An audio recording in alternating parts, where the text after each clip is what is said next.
panel for the day, which is Emerging and Innovative Areas of Law.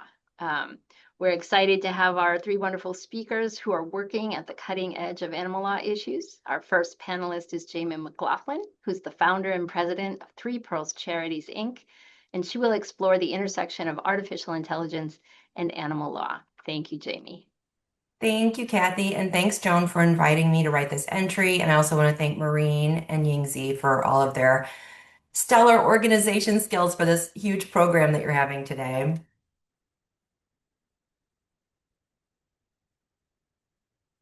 So today I'm going to be talking about the basics of AI, current EU and US AI law, and then non-human animal considerations when it comes to AI law, basically how animal interests can intersect with AI. And here we go with the basics. So there are different types of AI. AI models are computer algorithms trained on a data set in order to perform specific functions. Training AI involves feeding it a lot of data and through the algorithm to optimize its function and also improve performance. So different types of AI that you might be familiar with. The first is artificial narrow intelligence. It's called ANI or weak AI. And there are two kinds of ANI, conventional and generative. Conventional AI is also called traditional weak or artificial narrow intelligence. It is used for classification and prediction. Some examples would include recommendations from your streaming service when you're watching Netflix. It could be a voice assistant like Alexa or Siri, or it could be the facial ID that your phone uses that basically completes a single task. So generative AI is a little bit different. It's capable of generating novel content. Generative AI can create something new in the form of text or images. It could make music for you or sounds or video. And examples of generative AI are things like Chat GPT, Microsoft Copilot, Anthropic's Claude. And this is probably the type of AI that law students are using to write their papers these days. Just kidding, not really. Okay, and then artificial general intelligence, AGI. This is called strong AI. And it's a theoretical AI model. If it existed, it would also be able to complete any task that humans can, or maybe even surpass our cognitive abilities. Developers have not yet achieved AGI, and there's a debate on when, if ever, AGI might be achieved, with estimates ranging anywhere from 5 years from now to 100 years from now. AI learns to solve tasks through processing large amounts of data. This is called machine learning. Machine learning AI acts as an agent that builds models, allowing it to learn and adapt from each experience to enhance its problem-solving capabilities. For example, AI might learn to identify specific images, and you can have the AI train itself to recognize what a dog is. But if it's looking at those dogs, then over time, the more data you feed through it, it can differentiate not just between an individual dog and who that dog is, but it could say, okay, this category of dog is a dachshund, and this one is a Doberman. So it just takes a lot of AI training to do that. And so AI can perform a lot of different tasks, and depending on the data and the instructions given to it, the outcomes could be harmful or they could be helpful to us. And so because of that, we need some regulatory frameworks to provide guardrails for how we're using AI. So the EU is ahead of the US in enacting comprehensive AI regulation. They have the EU Artificial Intelligence Act, or the AI Act. It's a risk-based legal framework enacted to regulate artificial intelligence. So the EU categorizes AI into categories that range from high to low risk, which phased in reporting over the next 3 years. So it was enacted into force in 2024, and the reporting obligations are going to be applied progressively until a full rollout in 2027.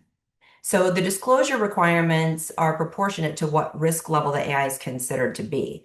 So mandatory disclosure is going to apply to high risk AI systems.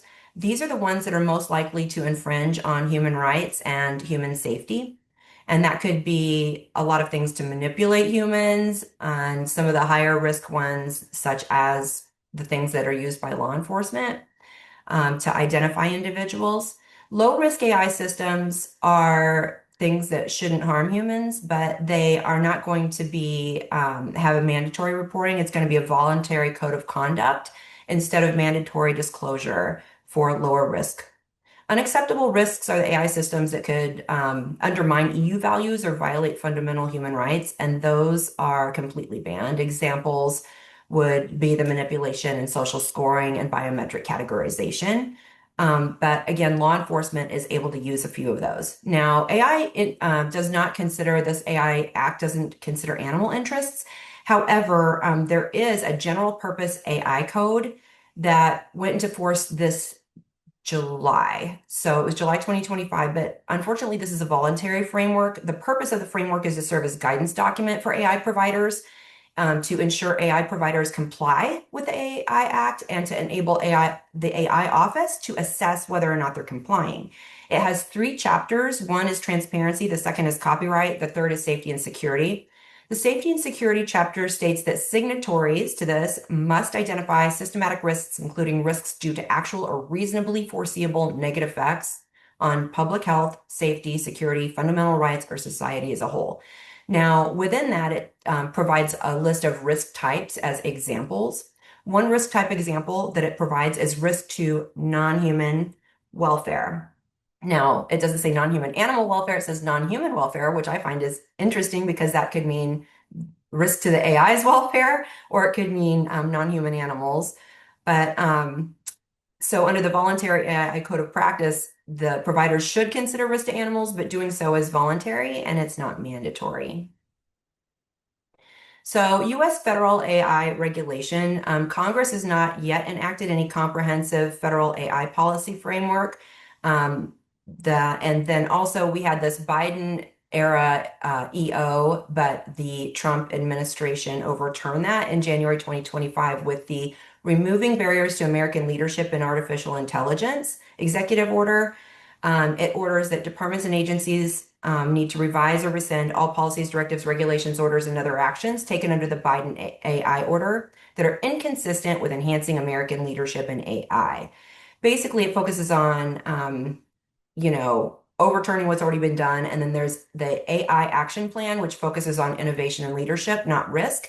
Essentially, this whole administration is deregulation focused when it comes to AI. I'm just putting this up here for your reference. We're not going to go over it. It's all the executive orders regarding AI to date. And then I wanted to bring this to your attention. Just this Monday on Truth Social, Trump put out a message saying we are beating all countries at this point in the race, but that won't last long if we're going to have 50 states, many of them bad actors, involved in rules and the approval process. Now, I'm not sure if I was supposed to scream all countries, rules and approval process. Forgive me if I didn't read this right. But basically what he's saying is he potentially may put out an executive order to try to preempt US state AI laws because that's what we have right now. But remember, an EO must have a valid statutory or constitutional basis. And right now, there's no federal regulation on AI that the EO could be based off of. And the Constitution doesn't really give them the authority to do this because there's nothing there to base it on in the Constitution. But we'll see how things work out. We have the supremacy clause for now. Other federal bills that I just wanted to touch on here, I'm just leaving them up for you to take a look at later. There's US state laws that have gone into effect, but the scope varies. Comprehensive includes what's done in Colorado and California. Colorado is super comprehensive, the most comprehensive. Limited is Kentucky, Tennessee, and Arkansas. This might be things as short as just one directive about deepfakes. However, we have to consider animal ethics when it comes to AI. Right now, we know that animals aren't being included when it comes to AI. So animal interests could be put into or programmed into AI systems, and the data put in there could reduce anti-animal bias and incorporate pro-animal concepts. And we have a moral responsibility to consider these animal interests. Right now, science and industry can impact unintentionally or intentionally, or directly or indirectly animal interests. And this applies to farmed animals, animals used for research, wild animals, companion animals. We saw this recently when a car that was a self-driving car using AI ran over a cat in, I believe it's San Francisco Bay Area or California. Basically, we know that the programs are to protect humans and not run over deer or big animals that wouldn't injure the human, but it's not considering the animal interest. So we need to change that. So moving forward, interdisciplinary work is going to be critical. Lawyers have to work together with other experts, especially scientists and people that are involved in AI development, to facilitate animal-friendly AI systems and technology that not only considers but also benefits non-human animals. And if you want to get involved, you can join Kathy, Joan, and I next October, from October 23rd to 25th. We'd like to announce that we're going to be hosting the second conference in our series. It's the Animal Technology and Law Conference. It's going to be at GW. So thank you very much.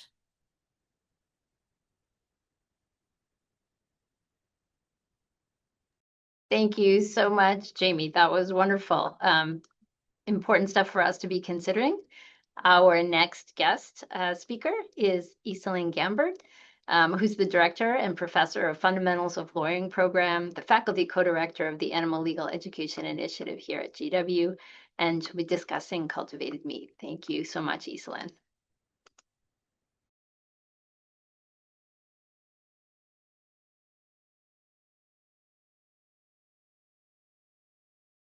Iselin, you're on mute. Sorry.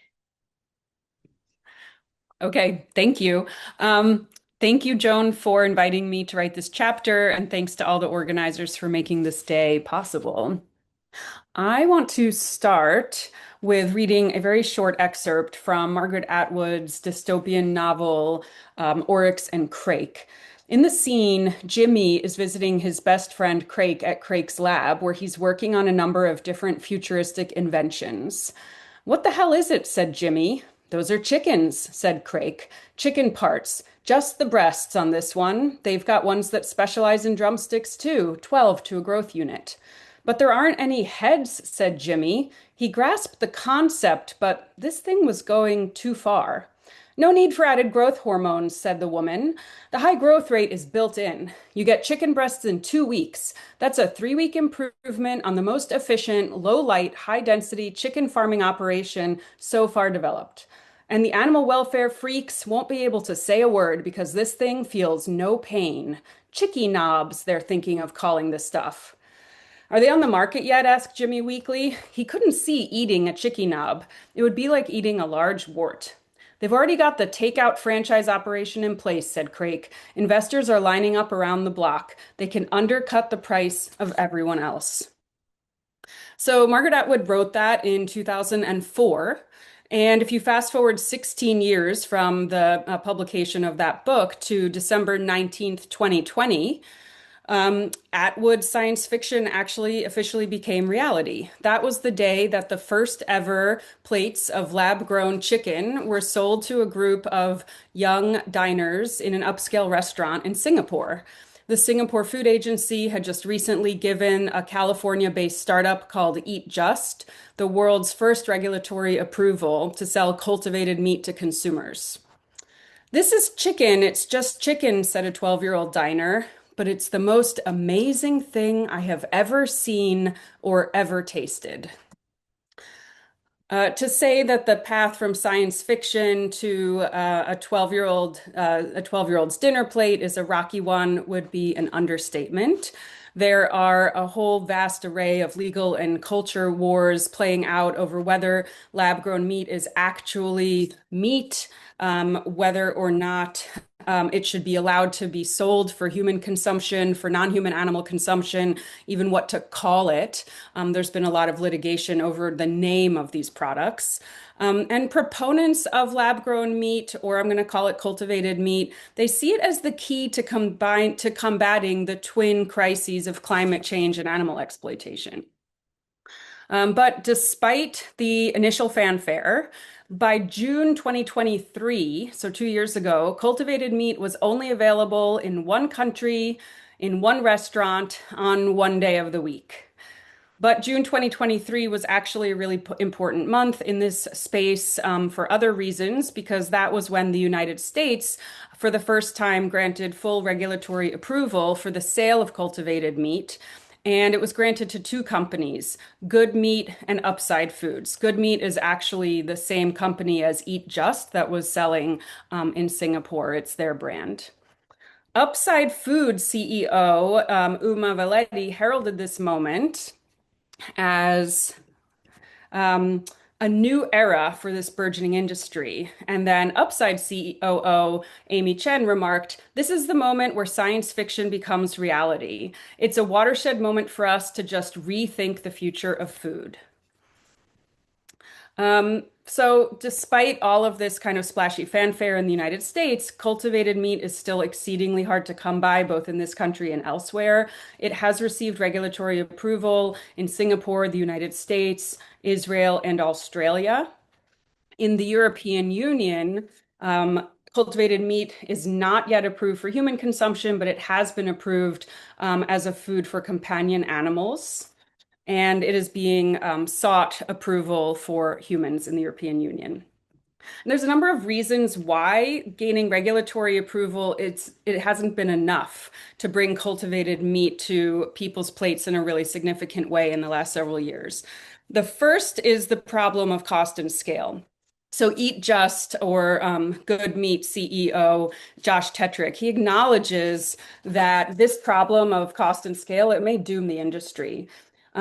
This is despite the fact that the cultivated meat space has received over $3 billion in investments, largely from private venture capital, and that there's over 150 cultivated meat companies in 26 countries throughout the world. According to Josh Tetrick, quote, "The reality for us now is we need to figure out a way to build large-scale facilities without spending north of $500 million because that is simply not viable in the long term." The second challenge is that while some countries have sort of passed regulatory approval for cultivated meat sales, others have done the opposite. So in November 2023, the same month that the European Union approved the sale of cultivated meat for pet food, Italy actually banned the sale of cultivated meat. And the supporters of the ban said that it was necessary to quote unquote safeguard tradition and protect the food industry. In November 2025, just last month, the Hungarian parliament approved a law banning production and marketing of cultivated meat. Because the European Union has not yet approved cultivated meat for human consumption, it remains to be seen whether or not these bans in Italy and Hungary will ever constitute a breach of the EU single market rules. Meanwhile, here in the United States, we have a number of individual states that have taken action to ban or even criminalize the sale of cultivated meat. In May 2024, Florida and Alabama made it a crime to sell cultivated meat. And in the year and a half since then, Mississippi, Montana, Nebraska, Indiana, and Texas have passed similar legislation. Meanwhile, Upside Foods has recently sued the states of Florida and Texas over their bans. And the Florida case just recently made its way up to the 11th Circuit. So these are still very live cases that are working their way through the courts. There's also this reality, another challenge is the reality that just like we saw Jimmy from Oryx and Crake and Margaret Atwood's book was pretty disgusted by the concept. That is a reality that has been borne out in the research.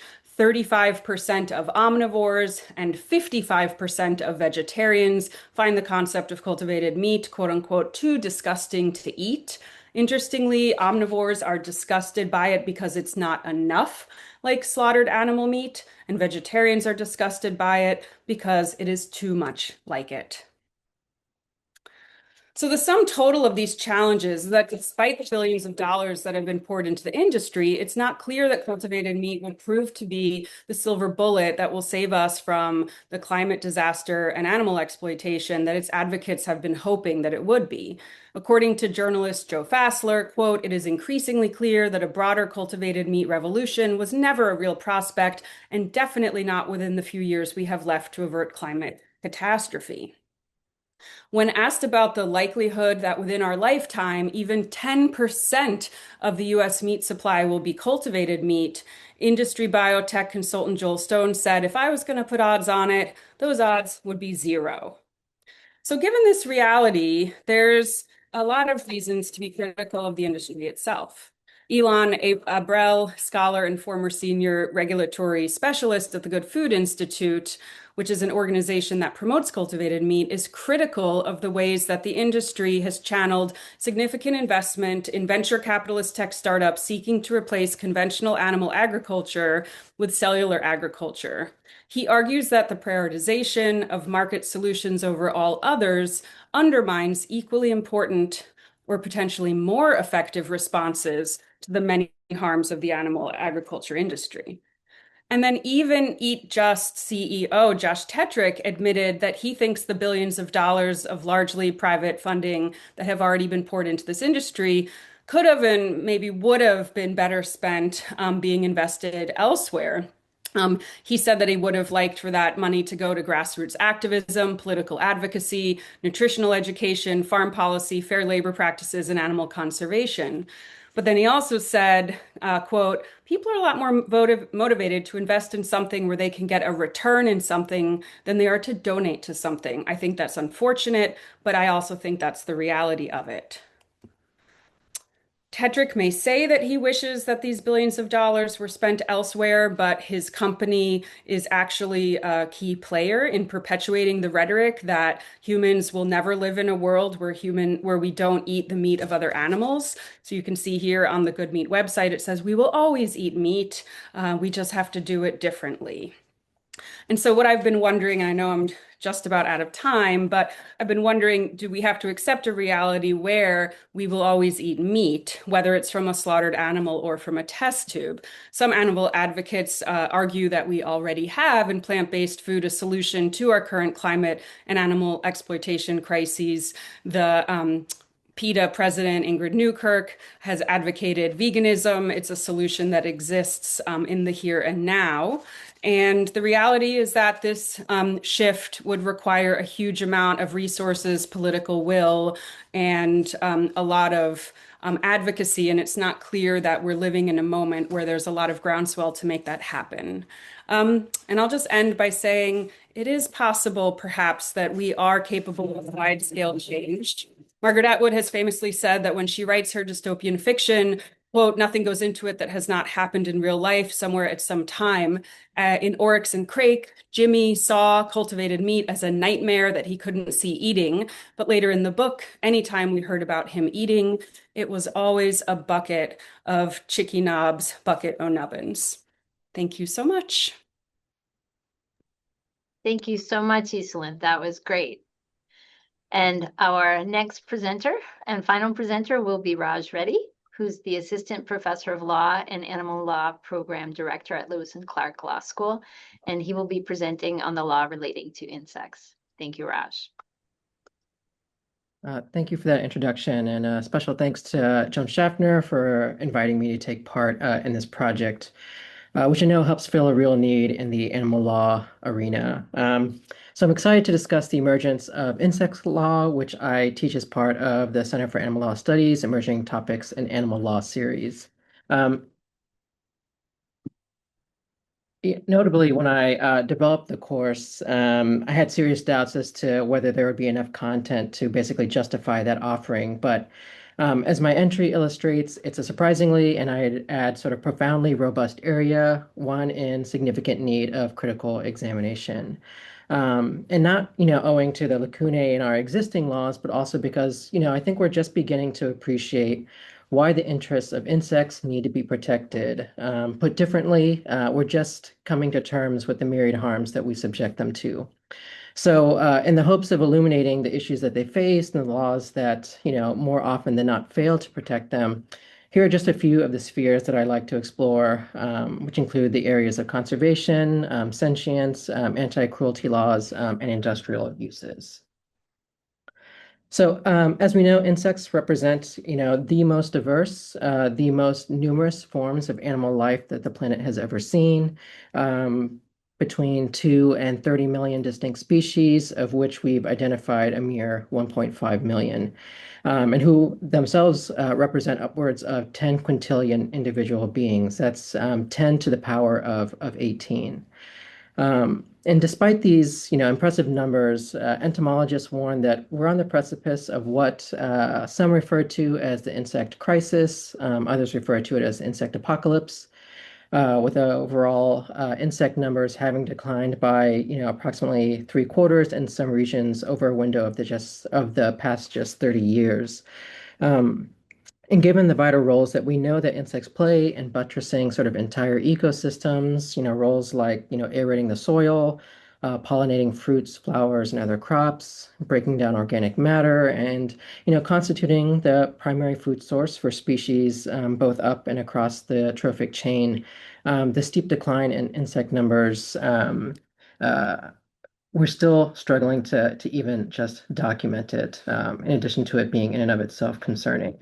Um, Unfortunately, we have very few frameworks in place to protect them. On the international level, those that we do, such as the Convention on the Migratory Species of Wild Animals, which obligates range states to protect migratory species, includes in its list of protected species just one insect, the monarch butterfly.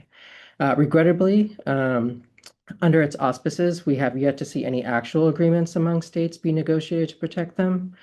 Similarly, the Convention on the International Trade in Endangered Species, which restricts the cross-border trade of at-risk species, actually does include a few insects, such as the Satanas beetle and the Queen Alexandra's birdwing. But these protections really concern these species being prioritized due to their value as pets and for collections, and does nothing really to effectuate, protections from the real threats, the major threats that insects as a whole face, such as from pesticides, habitat loss, and more. And I think in relation to a point I made earlier, we're just struggling to appreciate just how many insect species there are and how their numbers are faring for those whom we do know about. And so we're really unable to protect these animals, due to our own sort of ignorance. Shifting to the national level, what we find is that insect conservation protections are fairly limited and often qualified by loopholes that no other category of animals face. In the U.S., for example, while the Endangered Species Act allows insects to be listed for protection, it singles out insects alone among all other taxa for exclusion if protecting them might, quote, present an overwhelming and overriding risk to human interests. Um, and I think beyond the need to protect insects, if only for some of the ecosystem services that they provide, mounting studies have revealed that insects are not the robots in miniature that we've long considered them to be. These studies suggest that insects not only respond to harmful stimuli, but also feel pain, experience trauma and pleasure, and can and do engage in intrinsic play, as you can kind of see here. Uh, Notably, these findings hold significant implications for their inclusion in anti-cruelty statutes and welfare legislation, particularly because they're exploited in, many of the same arenas and at much higher rates than those of other species. So in the context of anti-cruelty laws, what we often find is that insects are often excluded from those frameworks, which generally either neglect to even define them as animals, whether implicitly or explicitly. In the US, for example, in my home state of Oregon, as you can see here, um, Oregon often being regarded as the most progressive state for animal protections and the only state to recognize that animals are sentient beings. Oregon doesn't list insects among the taxa of covered animals. Other states like New Mexico explicitly exclude them. And I'll add that even those jurisdictions that feature, a more or less universal definition of animal as including something along the terms of all living creatures, even those jurisdictions have yet to see, or at least I've yet to have found, a successful prosecution of the killing or the torture of insects. In the context of research and testing, the common fruit fly, also known as the Drosophila, is believed to be exploited on the order of billions, far outpacing the research conducted on birds, rats, and mice, who are also excluded from the purview of the Animal Welfare Act here in the United States. And despite that use, again, insects are excluded from those laws that govern animal welfare and research and testing. They're also excluded because they are cold-blooded species. So again, categorically excluded for that reason as well. Um, Thanks in part to a relatively recent UN FAO report entitled Edible Insects, there's been a dramatic rise in the small scale and industrial production of insects, both for the purposes of direct human consumption and as feed for other farmed animals, namely pigs, poultry animals, and fishes.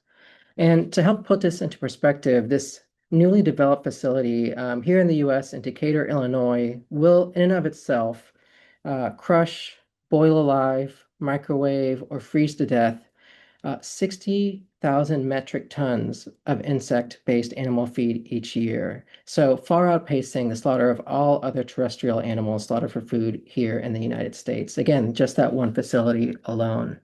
And as this chart, developed by Rethink Priorities illustrates, unless efforts are directed to combat the rise of insect-based agriculture, the global production of insects, which already sort of outpaces that of others, will only grow in the days ahead.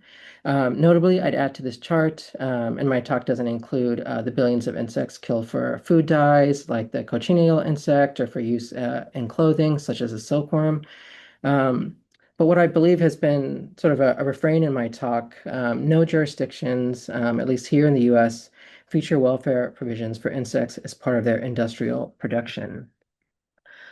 So, in conclusion, I'd like to just take a moment to note that when I discuss the need to advocate for insects, I often receive questions, even express points of concern, both about the ethics and the pragmatics of doing so, in light of those numbers that we've been talking about, and the very real questions as to whether society at large or policymakers in particular care enough about their lives, much less their interests, to take concrete steps to take meaningful action.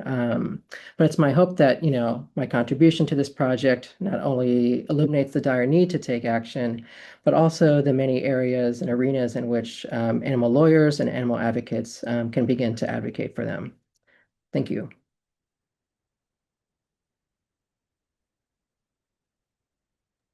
Thank you so much for that, Raj. And we'll have our other panelists join us for some questions. And as Iselin and Jamie are rejoining us, we can start, Jamie, with a question for you, which is how can we help animals when it comes to new AI regulations?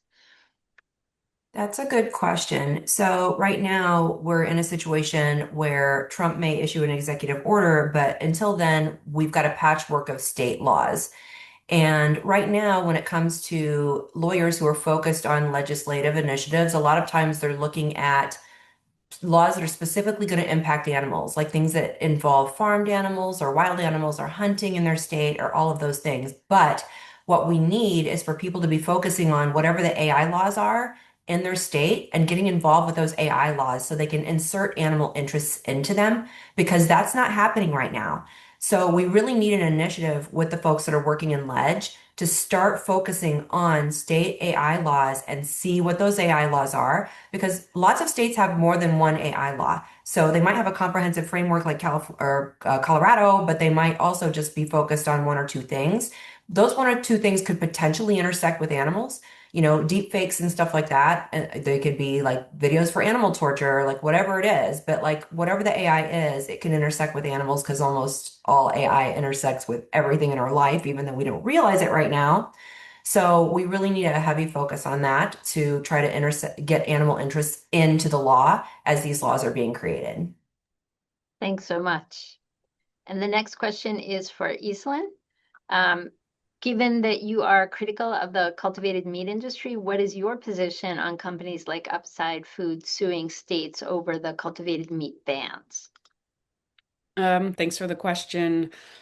I am I think my criticism of cultivated meat is I have the like luxury of being an academic, so I have these kind of intellectual critiques of it that I tried to explain in my presentation. But I'm a definitely supporter of the cultivated meat companies suing these states.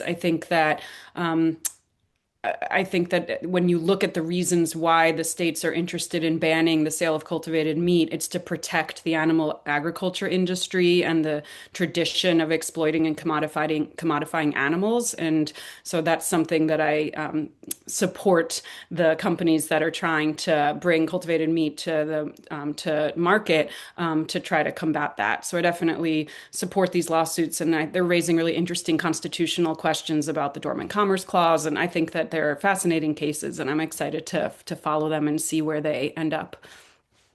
Sort of in the noble tradition of finding allies wherever we can, That's right. right? Thank you. Raj, the next question is for you. Given that the interests of insects aren't on the radar of most people, are there any unique opportunities that a focus on insect advocacy offers the animal protection movement? Yeah, thank you for that question. I think in large part because insects aren't on our radars as, beings whom we commodify and exploit. There are a lot of entry points into getting, society interested in them and their interests. And so, for example, um,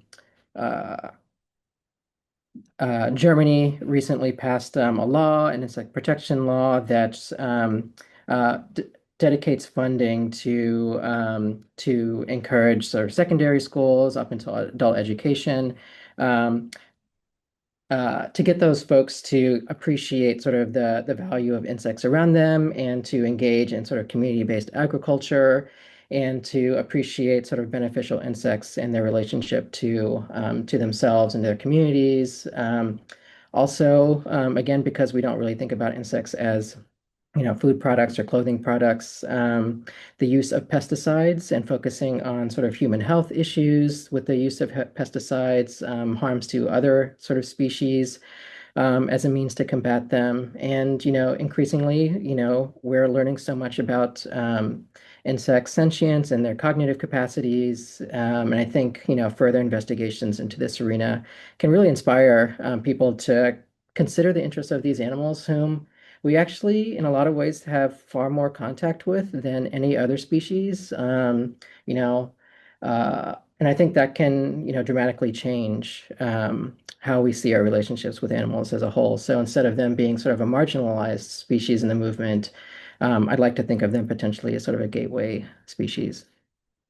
Thank you. Yeah, and I was actually thinking as you were talking about bees in particular being that gateway species, right, to ease people into caring about insects. I think a lot of work's been done there. Thank you.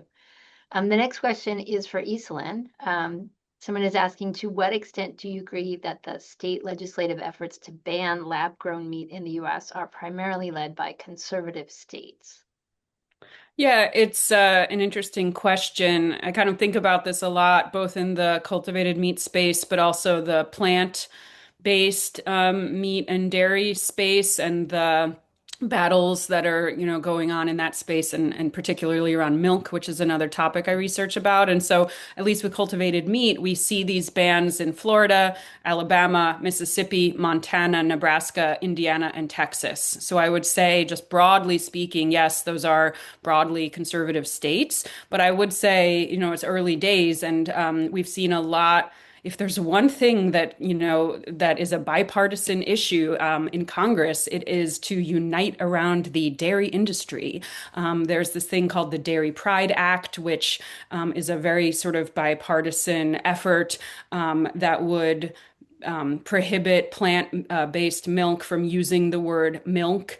And, people from senators from states like Vermont, which is a big dairy state, are really in support of it. So I know that isn't to the question about cultivated meat, but I think it's too early to say whether or not this is going to remain an issue that's only in the conservative states, because we have not seen that in the efforts to make it harder for plant-based milk and other plant-based products to make it to not make it to market but to be as competitive and sort of have like an even footing with animal based products. So interesting question, and I think it's too early to say where we're headed with this.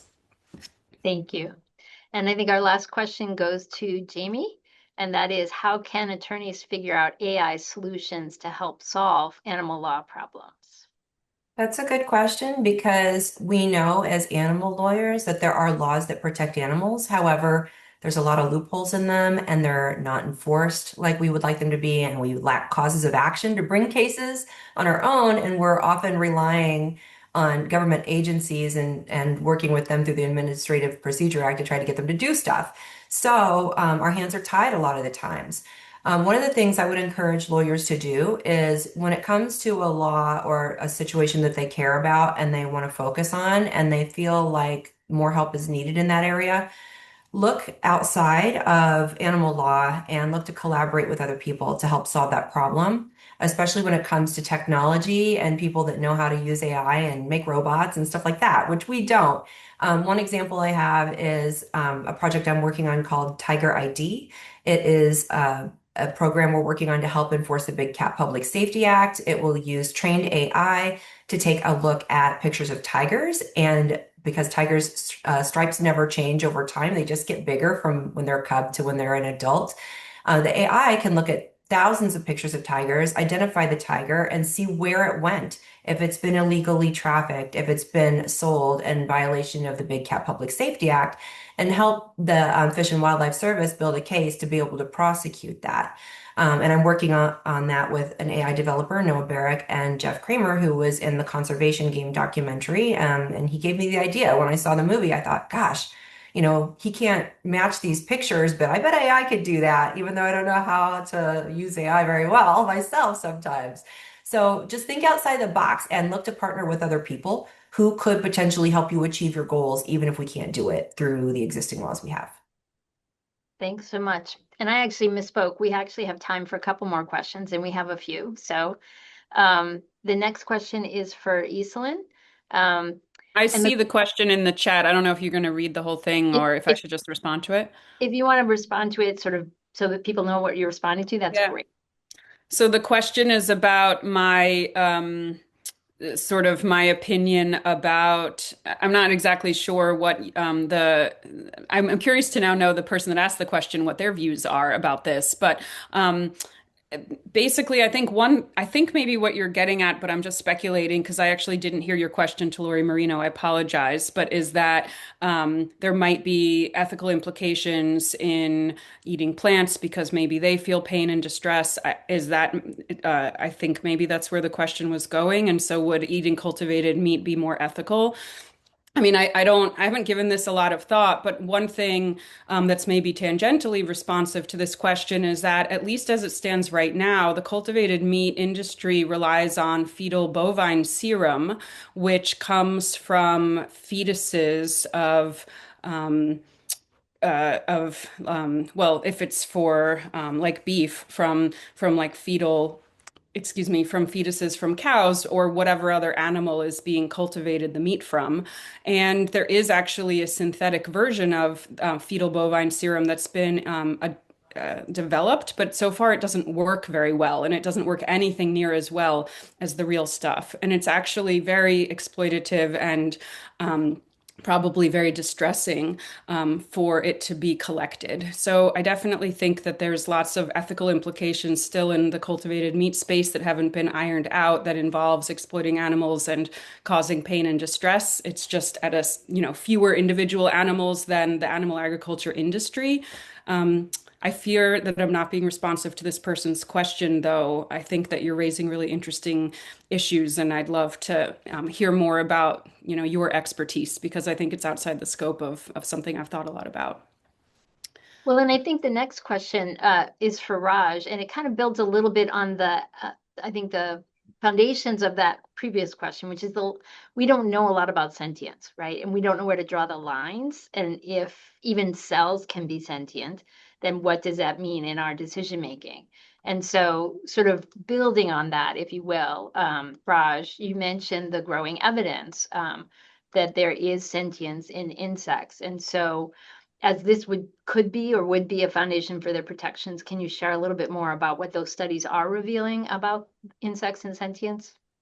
Sure. There have been a lot of developments in terms of, insect sort of cognitive capacities, which I won't go into, but, in terms of their ability to sort of experience pain, pleasure, fear, stress, and the like. There's one study that, put insects on hot plates, and some insects in the control group, they were able to leave those hot plates, and the experiment group, they were not able to leave those hot plates regardless of what they did. And what the researchers found is that they started producing this chemical, which is one that you would produce if you were experiencing sort of stress, anxiety, trauma. And then they gave them sort of a anti-anxiety medication and analgesics, and the conditions changed right away. And then there was this other study where a group of Drosophila, so fruit flies, were in a tube, and they dropped dead conspecifics into that tube. And insects who were sort of tasked with moving those uh, uh, they're Drosophila are necrophobic, so insects will those flies will move those dead bodies to sort of the margins of the tube. And what they found is that those insects who had moved those dead conspecifics exhibited PTSD-like symptoms, and that the Drosophila who looked at those insects who moved those bodies as well also experienced some of those symptoms. And so we're able to sort of gather some evidence that insects do experience PTSD-like symptoms. Insects have also ants have passed sort of the mirror self-recognition test. And these are a lot of the same tests that we use to give evidence to the fact that elephants are sentient, that aquatic animals are sentient, octopuses are sentient, and that we are sentient. And so I think it'll only be a matter of time before enough of these studies, and again, we're talking about a significantly diverse array of beings here. But I think a significant amount of data has already been sort of developed such that scientists will hopefully be able to say at least some categories of these animals.